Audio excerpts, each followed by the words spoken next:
नवरात्रि पर काशी मिनी बंगाल का रूप ले लेती है। शहर के दुर्गा पंडालों में भव्यता के साथ ब्रह्मोस मिसाइल मॉडल भी आकर्षण का केंद्र बने हैं। सनातन धर्म इंटर कॉलेज का पंडाल खाटू श्याम मंदिर की तर्ज पर सजा है। बथुआ मार्केट में चामुंडेश्वरी देवी मंदिर जैसा पंडाल बना। लहरतारा पर तिरंगे से सजा सेना समर्पित पंडाल में ब्रह्मोस मिसाइल मॉडल तैनात है। पंडालों में मां दुर्गा की प्रतिमा के साथ सैनिक देशभक्ति के रंग में नजर आ रहे हैं। है बहुत उत्साह है काशी में, जो धार्मिक नगरी है।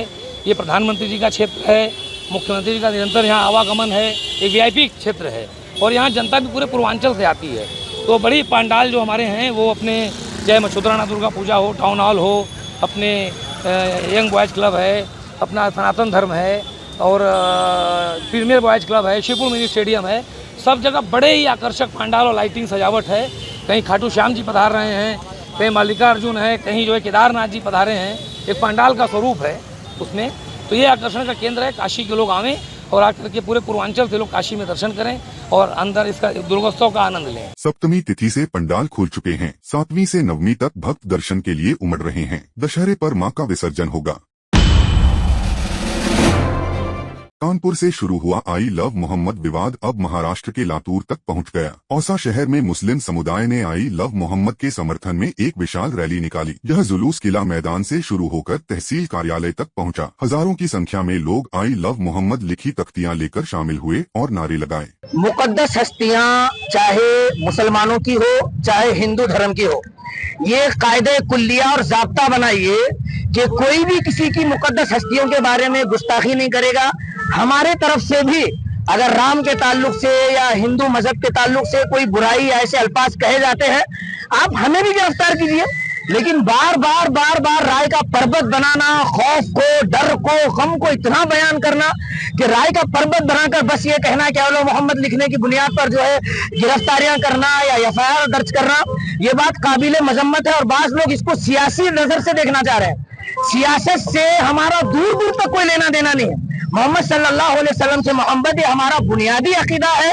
अगर इसमें जर्रा बराबर भी कमी होगी तो लिहाजा हमारा ईमान ही मुकम्मल नहीं है। आपके चैनल से हम यही कहना चाहते हैं कि हम आखिरी सांस तक मोहम्मद सल्लल्लाहु अलैहि वसल्लम से मोहब्बत के दावे करते रहेंगे। आप चाहे गिरफ्तार करें या चाहे जो सजा देना चाहे दें।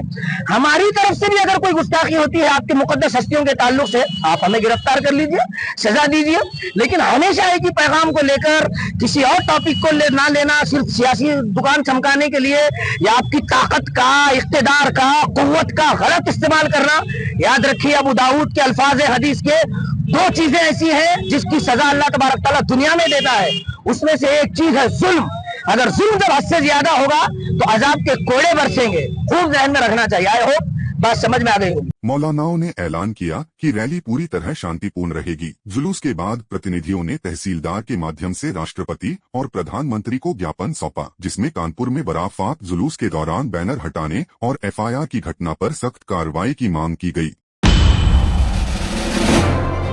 बीजेपी के वरिष्ठ नेता और पूर्व सांसद प्रोफेसर विजय कुमार मल्होत्रा का 93 वर्ष की आयु में एआईएमएस में निधन हो गया। मल्होत्रा दिल्ली बीजेपी के पहले अध्यक्ष थे और जनसंघ से बीजेपी तक पार्टी को मजबूत बनाने में महत्वपूर्ण भूमिका निभाई। प्रधानमंत्री नरेंद्र मोदी ने उनके आवास पर पहुंचकर भावभीनी श्रद्धांजलि अर्पित की। पीएम मोदी के अलावा सीएम रेखा गुप्ता और जेपी नड्डा ने भी उनके निवास पर श्रद्धांजलि दी। आपको बता दें कि विजय कुमार मल्होत्रा 5 बार सांसद और 2 बार विधायक रहे। 1999 में पूर्व पीएम मनमोहन सिंह को हराया। मल्होत्रा को 2015 में स्टेट मिनिस्टर रैंक दी गई थी। उनका निधन बीजेपी के लिए बड़ी क्षति माना जा रहा है।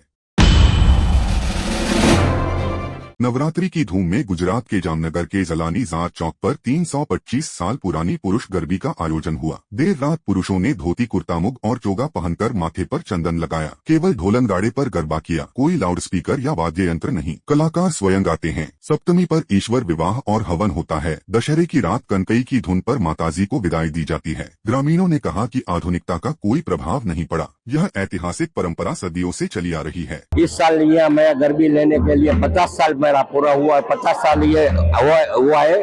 50 साल से मैं यहाँ गरबी घूमने आता हूँ। ये पुरुषों की गरबी है। यहाँ छोटे लड़के से मान बड़े वृद्धों तक सब गाते हैं। जिसका यहाँ फर्जियत ये है कि यहाँ हमको धोती और पीताम्बर पहनना वो कंपलसरी है। और यहाँ की विशेषता है कि हम यहाँ हमारे वर्कशॉप नहीं है। हमारे यहाँ जो एकम से जो कोई यहाँ गरबी घूमने आते हैं वो सीधा डायरेक्ट यहाँ घूमने ही लगते हैं। हमारे छंद के अनुसार उसका स्टेप लेता है। और यहाँ हमारी जो दूसरी विशेषता है कि यहाँ कोई वाजिंत्र नहीं है, सिर्फ हमारा ढोल और नौबत है। और तीसरी विशेषता ये है कि हम माइक का भी उपयोग नहीं करते। यहाँ पे जो गरबी हो रही है वो प्राचीन समय से हो रही है। यहाँ पे जो गरबी हो रही है वो कोई छंद, यहाँ पे छंद और दुर्वा से ही स्टार्ट होती है। यहाँ पे कोई ढोल वगैरह कुछ नहीं होता है, सिर्फ बोलने से ही होती है। और 3-4 कलाक लगातार खड़े रहते हुए ही होती है ये गरबी। और यहाँ के जो ईश्वर विवाह होते हैं वो यहीं पे, यहाँ के जैसे कोई ईश्वर विवाह अच्छा कहीं पे होता नहीं है। ये गरबी बहुत प्राचीन है। यहाँ पुरुष ही खेल सकते हैं और ये गरबी झब्बे और धोतिये से खेली जाती है। यहाँ कोई भी स्त्री इन्वॉल्व नहीं होती है। छत्तीसगढ़ के पूर्व सीएम भूपेश बघेल ने बीजेपी प्रवक्ता पिंटू महादेव की राहुल गांधी को सीने में गोली मारने की धमकी पर गृह मंत्री अमित शाह से तत्काल कार्रवाई की मांग की। बघेल ने कहा कि राहुल को सामना न कर पाने पर धमकी दी जा रही, उनकी सुरक्षा बढ़ाई जाए। राहुल गांधी जी का सामना नहीं कर पा रहे हैं तो गोली मारने की बात कर रहे हैं। भारतीय जनता पार्टी प्रवक्ता जब ये बात बोल रहे हैं तो ये बहुत चिंताजनक बात है। और दूसरी बात यह है कि भारतीय जनता पार्टी ने उसके खिलाफ कोई एक्शन लिया, न कोई कार्रवाई की, बल्कि जो एजेंसियां हैं जो सुरक्षा देखते हैं उनको समीक्षा करना चाहिए और ऐसे व्यक्ति के खिलाफ कार्रवाई भी होनी चाहिए और राहुल गांधी की सुरक्षा और बढ़ाई जानी चाहिए। बघेल ने लद्दाख हिंसा पर कहा कि यह आरएसएस का हमला है, शांति के लिए कूटनीतिक कदम जरूरी। बघेल ने केंद्र पर सवाल उठाए। यह बयान सियासी तापमान बढ़ा रहा है। पंजाब जा रहा हूँ, परसों